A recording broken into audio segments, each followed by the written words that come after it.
Assalamualaikum warahmatullahi wabarakatuh. Ladies and gentlemen, good morning. Let me introduce myself. My name is Wibi. I'm from SMA Kartika V-1 Balikpapan. First of all, let's thank God for His blessing so that we can be here to have speech contest.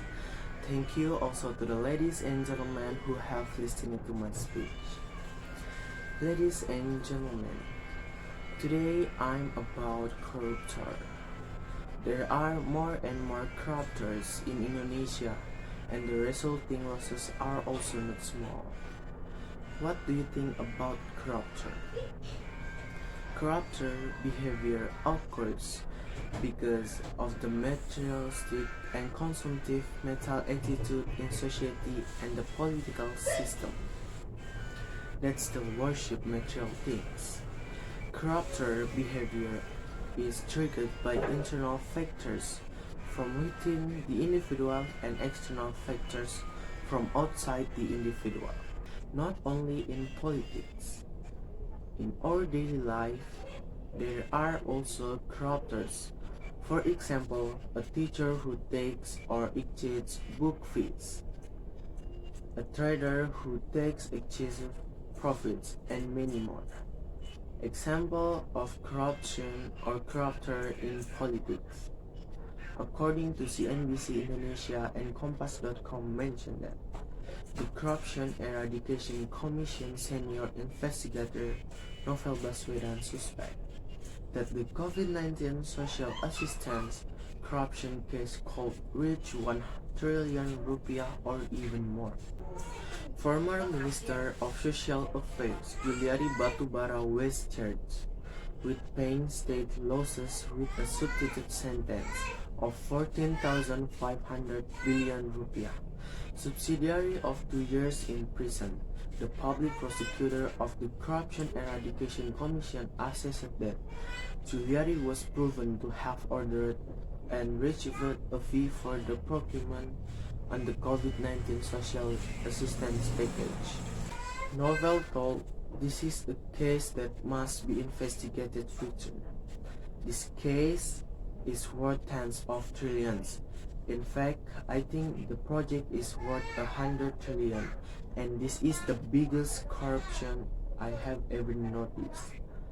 In the process of investigating bribery cases, these parties should have called. No need to wait for the investigation process. What we don't know is what the investigation is for, is in what context. The Corruption Eradication Commission has opened a new chapter in handling the social assistance corruption case.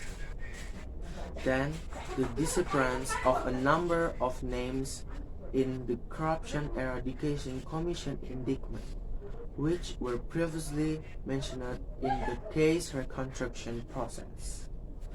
This is of course bad, because before the Corruption Eradication Commission handed over the files to the trial, we know that the Corruption Eradication Commission had carried out a reconstruction in which the reconstruction clearly explained the involvement on several parties. But corruption in Indonesia in 2020, we are at a score of 37 with a ranking of 102, and this score is down 3 points from last 2019. There are several ways to solve the problem for corruptors. The first is to give severe punishment to the corruptors. The second is to be a leader with integrity. The third is build moral education from childhood.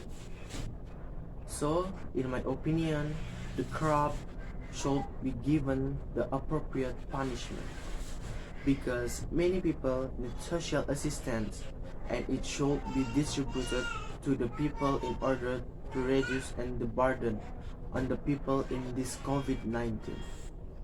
Hopefully, corruption in Indonesia will be reduced. So many speeches from me. Thank you and good morning. Wassalamualaikum warahmatullahi wabarakatuh.